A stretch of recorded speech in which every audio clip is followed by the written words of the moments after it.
Сайн байцгаана уу? Миний дараагийн имшлэг ороход бэлэн болж байна. Нийлүүлээ сууж байна. Өнөөдөр энэ наан сууж байгаа шивэстэй залуугийн талаар ярих болно. Энэхүү залуу бол миний том хүү байгаа. За, хүү маань бол одоо Америк руу явах гад бэлтгэл ажлаа хангаад бидэд явахын өмнөх өдрийг хамтдаа өнгөрөөж байна. Энэ өдөр бол 2025 оны 1-р сарын 20-ны өдөр байсан. Тэгээ 21-нд бол хүү маань найз охиныгоо дагуулад Америкт одоо сууршихаар энэ хоёр маань явах гад бидэд бөөн бужигнаан болоод байж байна.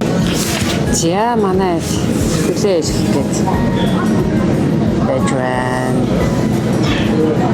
Ачаа илүү гарч магадгүй гэх тэмүүлэн хамт хүртэл хэлж байгаа. Аялал дээр хүлээгээд байж байна.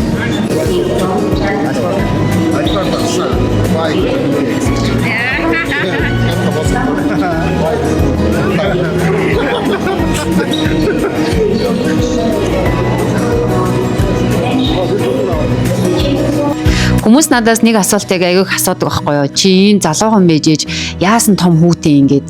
Тэгээ манай хүү бол одоо манай гэр бүлийн хувьд бол яг л төрсөн хүүгээс минь ялгаагүй ийм хүн байгаа. Тэгээд Америкт бол миний хамгийн том эгч маань байдаг. Том эгчээ маань одоо хайртай хүн Монголд үлдээд эгч маань бол амьдралын ирэхээр Америк руу явж байсан. Тэгээд хүү маань над дээр 19 жил амьдарсан. Тэгэхээр одоо яалтчгүй миний хүү байгаа. Тийм биз?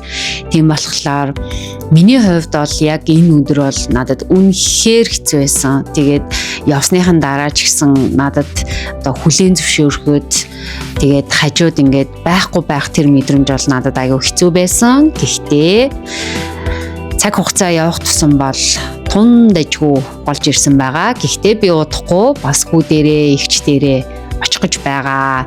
За манай хоёр ч явсаар агаад Чикагод газарсан байна.